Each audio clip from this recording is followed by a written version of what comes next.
A young man named Bishr trusted Muhammad as his prophet. It cost him his life.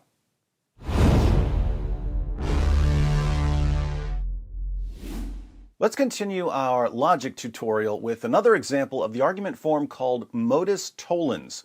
This example comes from Muhammad's faithful companion Bishr. You'll recall from our last logic tutorial / thrashing of the most obvious false prophet in history that the argument form modus tollens is if A, then B, not B, therefore not A. For instance, if Fido is a dog, then Fido is a mammal. Fido is not a mammal, therefore Fido is not a dog. The story about a Jewish woman preparing a poisoned meal for Muhammad after Muhammad's followers slaughtered her family in the name of Allah is found throughout the Muslim sources. Various versions of the story frequently mention a companion named Bishr who died after he ate some of the poison. Some versions of the story make it sound as if Bishr died almost immediately, while other versions claim that he survived for up to a year and that he was extremely ill until his death. Different versions of the story also disagree on whether Muhammad preferred the foreleg or the shoulder of the roasted animal, and on whether the poisoned animal was a sheep or a goat. This sheep or goat confusion is fairly common in the Muslim sources, as when some sources claim that the lost verses of Surah 33 were eaten by a sheep, while others claim that they were eaten by a goat. In the following passage from Ibn Sa'd, we learn that as soon as Bishr put the poisoned food in his mouth, he could taste the poison. The food was so thoroughly soaked in poison that he could taste it as soon as he took a bite. But Bishr didn't spit out the food because he saw Muhammad eating it. Let's read. Ibn Sa'd, Volume 2, pages 251 to 252.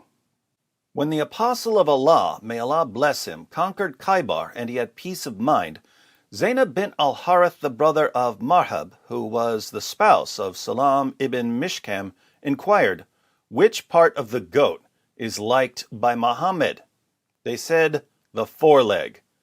Then she slaughtered one from her goats and roasted it, the meat. Then she wanted a poison which could not fail. The Jews discussed about poisons and became united on one poison. She poisoned the she-goat by putting more poison on the forelegs and shoulder. When the sun had set and the Apostle of Allah, may Allah bless him, returned after leading the people in Maghrib sunset prayers, she sat by his feet. He asked about her. She said, "O Abu al-Qasim." She called him Abu al-Qasim, which means father of Qasim, because Muhammad had a son named Qasim who died when he was 3 years old. It was perfectly normal to call someone the father of so-and-so, but this woman's father, uncle, and husband had just been slaughtered by Muhammad's followers, so she might have meant something more sinister by calling Muhammad the father of a dead son.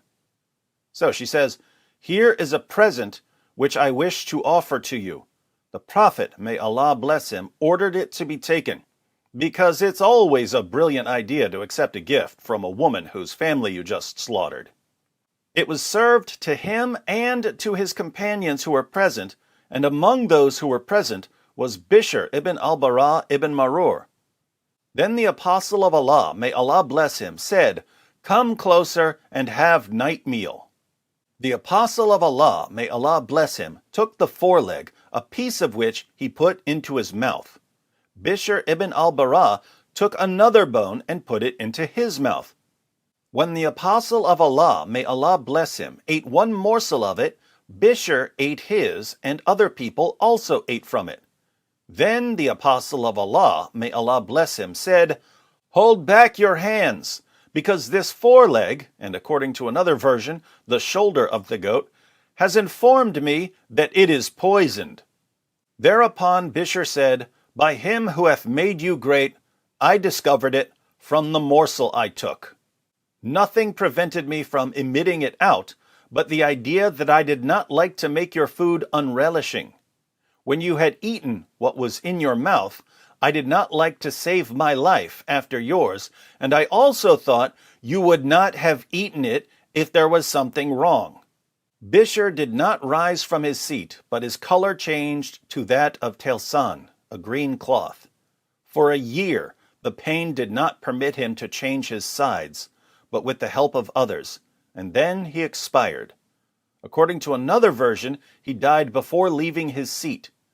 He, Ibn Sa'd said, a piece of it was dropped before a dog who ate it and died instantaneously without being able to move its foreleg.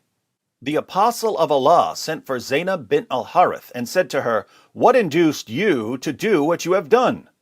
She replied, "You have done to my people what you have done. You have killed my father, my uncle, and my husband. So I said to myself, if you are a prophet, the foreleg will inform you. And others have said, if you are a king, we will get rid of you." The Jewess returned as she had come. He, Ibn Sa'd, said, "The apostle of Allah, may Allah bless him, handed her over to the heirs of Bishr ibn al-Bara, who put her to death." Notice, Bishr could taste the poison as soon as he put the lamb or goat in his mouth. Muhammad said, "It has informed me that it's poisoned." Bishr replied, "I discovered it from the morsel I took." He could taste it. Why did he keep eating? Multiple reasons. One, he didn't want to make Muhammad's food unrelishing. So he didn't want to start yelling about the food being poisoned, because if he was wrong, he would ruin Muhammad's dinner. Two, he didn't want to save his own life if Muhammad died from the poison. Three, and most importantly, he thought Muhammad wouldn't have eaten it if there was something wrong. In other words, Bishr thought to himself, if Muhammad is a true prophet, he won't eat poisoned food. Why would he think that? Because, as we saw in our last video, Allah promised to protect Muhammad in Surah 5, verse 67 of the Quran. Looks like a solid premise, but there's a problem because Muhammad did eat some of the poisoned food. He spit most of it out, but he swallowed enough of the poisoned lamb or goat that it eventually killed him. This means we have our second premise. Muhammad did eat poisoned food. And this is why people need to know the basics of logic. Bishr believed, premise 1, if Muhammad is a true prophet, he won't eat poisoned food. And he found out rather quickly, premise 2, Muhammad did eat poisoned food. So, he should have recognized the obvious conclusion. Muhammad is not a true prophet. 1-2, modus tollens. Why did Bishr die? He died because he trusted Muhammad. He could literally taste the poison in his mouth, but he didn't spit it out, because he trusted his prophet more than he trusted his sense of taste. My sense of taste is telling me that this food is poisoned, but there's no way it's poisoned because Muhammad's eating it, and he's a prophet. Bishr's faith in Muhammad got him killed. But even as his skin was turning green from the poison, Bishr had everything he needed to figure out that Muhammad was a false prophet. The death penalty for apostasy was irrelevant because he was already dying, so he should have said, as he was dying, "Hey, wait a minute, Muhammad. If I can't trust you with my dinner, I definitely can't trust you with my salvation.